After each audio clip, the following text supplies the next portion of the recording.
Welcome to another episode of Medicare Industry Insider, and we are doing something completely unique this time. We're going to do a 3-part series, and this first one is called Agency Growth by Time. So the point and the message we're going to get across throughout this episode is that you have limited resources, of course, and time is one of them. Mm-hmm. Time is one of those resources that obviously gets overlooked, and sometimes the only way you notice that you're getting frustrated is because you're getting frustrated. And that's the only way that you've noticed that you're spending more time doing things that maybe you're not quite sure you want to do anymore. Sure. Maybe you could be outsourcing. Maybe there's a different direction that you could be going. But today we're going to dive deep into agency growth by time. Absolutely. And I think this is a wonderful way to start off this 3-part series where we'll talk about time, tech, and team. 3 of the key ways to grow your agency and kind of what is involved in all of those. And I want to start by talking a little bit about the value of time and how, especially in your agency, as you grow your agency, not all time is created equal. You're going to have time where you're meeting with clients, writing apps. You're going to have time where you're doing service work. If you still meet people in their home, you're going to have a lot of windshield time. Mm-hmm. Not all of that time is valued equally, and you don't want those non-money making, those service activities, that less valuable time to drag down your average value of your time. So, if you look at it as an hourly wage, please don't do that. You'll be really sad if you run numbers on like what your hourly wage would be. But that's the idea. You spend less time on non-money making activities, that hourly wage can go up. And sometimes the big thing to realize when you're talking about time and how to get it back is recognizing when money is cheaper than time. What are the investments that you can make in people or technology? Stay tuned for episodes 2 and 3 of this series that you can use to get that time back. What are the things you can offload? How can you, hand off some of these activities that don't make you money and in fact cost you money because you're not doing more valuable activities, things that add to your bottom line. Mm-hmm. One of the big things with time is the challenge of where do you spend time? I think one of the big things that people run into a lot of times, and this isn't just with an agency owner, this is kind of across the board with all people, but distractions can be a huge thing. We were just talking about just simply moving your social media apps to the second swipe on your phone so they're not in front of you and you're not seeing those notifications can save you a ton of time because you get distracted very easily. So knowing what your distractions are and eliminating them, or maybe making it a little bit more difficult to become distracted, can help a lot. Another big challenge is poor planning, and that oftentimes comes from lack of organization or procrastination. And things like it gets frustrating because you're like, how should I organize? So I think that foundation of creating systems to organize your time and to track where you're utilizing your time can help a lot. And unfortunately, one of the biggest challenges is that you feel so overwhelmed because you're saying yes to everything. You're not saying no, that you don't take time to actually figure out where your time is being spent. Mm-hmm. So it does take time to save you time. Yeah, I think I see a lot of agents, a lot of people get to a point where they're so overwhelmed that they feel like they can't step back and look at where they're spending that time, look at how to make it better. I just got to push through this phase. I just got to push through this season. I got to push through this AP.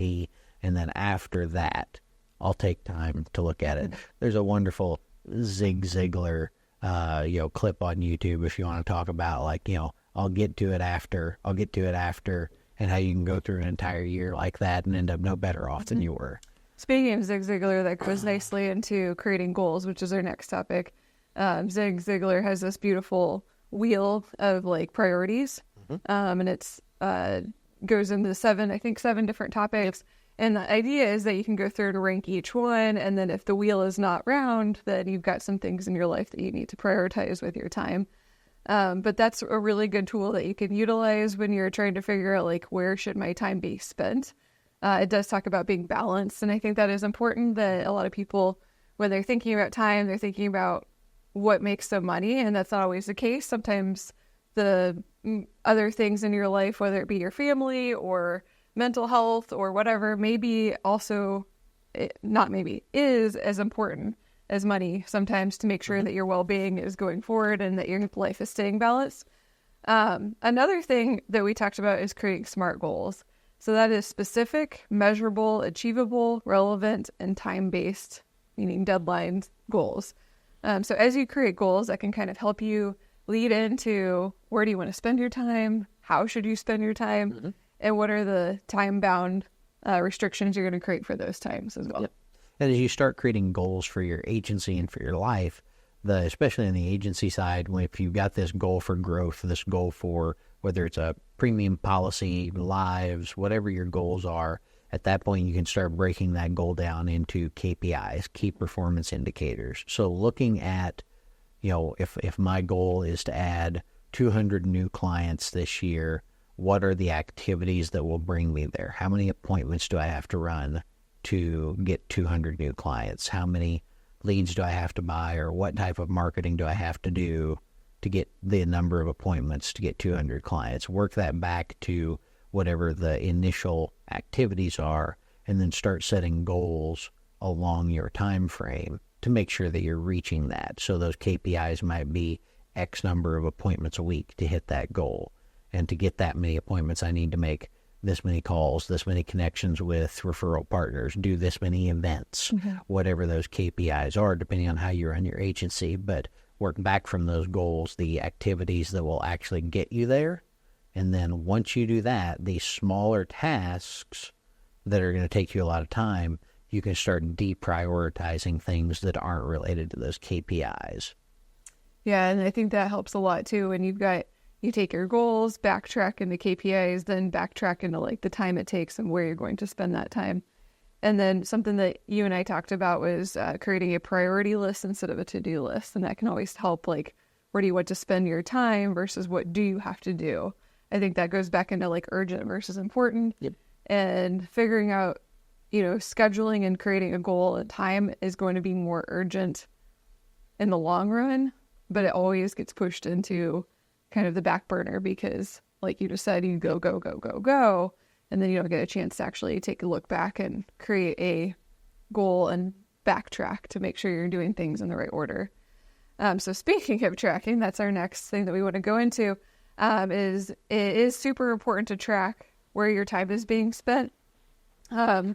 So one thing that you could do each day, and this was something that a person in our office actually started, but he would take, and every time he pivoted to a different topic or a different task, he wrote down, 1 to 2 p.m. I worked on this. 2 p.m. to 2:30, I got pulled into a call that I wasn't expecting. 2:30 to 3 o'clock, I went back to this task. So making just a log, even for a week or two, can help you break down where you're actually spending time each day and who you're spending that time with. And then you can backtrack, is it worth, spending that time with that person or in those meetings or that task? And it also just helps you track distractions because, it's really easy to say from 1 to 2 p.m. I was working on this marketing campaign. But what actually probably happened was at 1 o'clock, the notification on your calendar went off. So you wrapped up that email you were sending, and about 1:07, you finally opened up that Word document to write this blog post. But then at 1:11, a client called in, you took that call. And at 1:30, when you finally got off the phone, you went back to that Word document and typed a few things up. But by 1:37, you had a response to the email that you sent, and you thought that you really needed to address that since it was right in front of you. And then by 1:45, maybe you wrote down a few more words, and you're suddenly starting to wonder why it takes you so long to write a 500-word blog post. But it's because you're getting distracted. And writing down every time you pivot to something else, every time you are pulled away from the task at hand, and I mean even those little distractions. I mean, if someone steps into your office and says, hey, your next appointment is 20 minutes early, you can make a command decision on whether to see them early or not, but make note of that. Or if someone pops in and says, hey, I'm going to run and get lunch, do you want me to grab you anything? Yeah, it's 30 seconds, but make note of that. And then you can start prioritizing things around, do I need to set better boundaries with certain people? Do I need to set, this is usually the case, better boundaries with myself to prioritize what's in front of me and not get distracted? And then start tracking everything maybe on a virtual calendar, maybe in a physical log, whatever makes sense for you. But do that for a week. Do that for one solid week. Something that's typical, not a week where you have like travel planned or something like that, but a week where you're in the office. And then start reviewing that. And I would say if that seems daunting, and to some people that might overwhelm you more than it helps, even just simply tracking, like using a virtual calendar to mark down the different meetings or the different things, like you were going to write a blog, at least then you can see like, where is my time being taken, or where have I prioritized my time to be taken? Even if you get pulled into distractions, like at least that gives you a log of where your time is being spent, and you can actually see what's going on. The other thing is, we talk about work-life balance. If you wanted to continue that after work and start tracking, like, who did you spend time with, or were you sitting there on social media or watching TV? Were you actually talking to your family members? Were you walking your dog? And you might see, I think it's important to spend time with my family, or I think it's important to take my dog for a walk every day. But what you're finding is you're so exhausted that you're watching TV or you're getting sucked into social media. So little things like that, if you wanted to extend it all the way out, that's where you recharge your battery so that you can be a good employee, or you can be a good business owner. So making sure that you at least can figure out how you're tracking everything.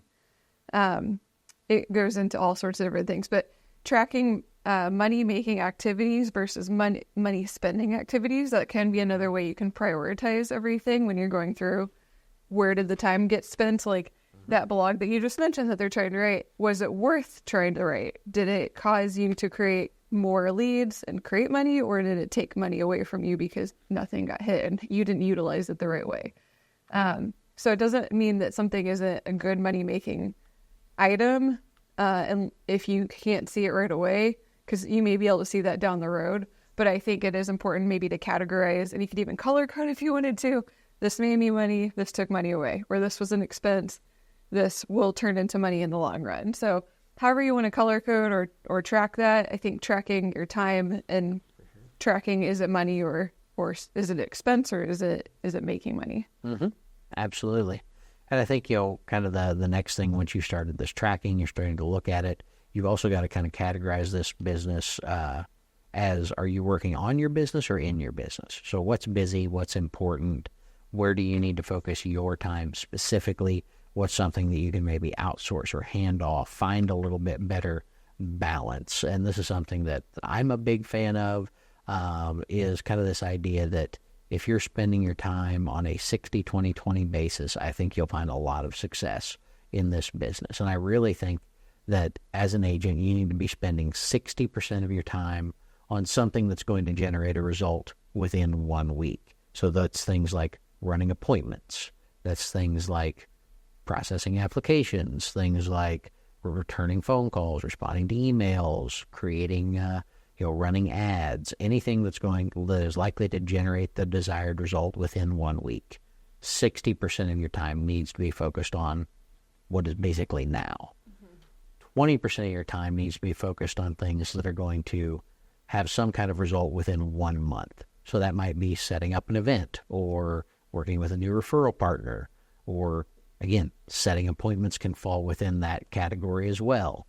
And then the last 20%, things that will take longer than 1 month to pay off. So maybe developing a new referral partner, joining a networking group, going to a conference, something that is going to, look at how to grow your business long term. Still allocate 20% of your time to those long-term projects, that long-term outlook, but making sure that you have a large portion of your time dedicated to what's going on this week, how you can make money this week. I like that 60-20-20. So with that, another thing that we want to make sure with time is setting boundaries and expectations. And that means setting expectations with people in your life, with meetings, with yourself. And one of the big things is learning to say no, which is sometimes very difficult. You may see that you're a yes person and you say yes to everything, and then you're spending time where you don't really want to spend time, or it's not charging your battery, it's not profitable for your business, or it's not profitable for your community involvement, whatever goals that you have down the road, it's not helping you reach them. So I think in personal life, it's important to say no as much as it is in your work life. And you and I have dealt with this so many times, but we'll have an agent call us and explain a client situation, and they're very, very frustrated because the client's not taking their advice and they're not listening and they're trying to help them.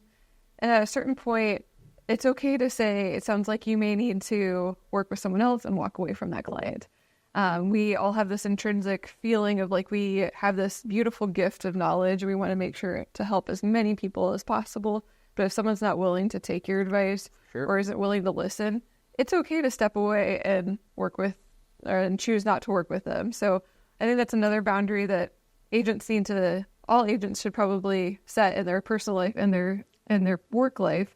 If someone is not benefiting you and not listening and not taking your feedback to heart, then it may not be the right person to work with. Yeah. And I think another big thing to look out for as you start to prioritize and you start to look for the right things to be spending your time on is just start looking for commitments that are disguised as opportunities. So things that, may seem like an opportunity on the surface, but make sure you're asking good questions, making sure that it's worth your time, worth your skills, that you're going to get something out of it. That doesn't mean you should abandon altruism and charity and make decisions solely based on profitability, but everything should give you something. Even altruism gives you a good feeling of satisfaction that you're doing good in the world, but it's really easy to get sucked into things that are disguised as altruism, disguised as charity, disguised as giving back, that are really just commitments that drag you down in your professional and personal life, in addition to not giving as much as you could to those opportunities.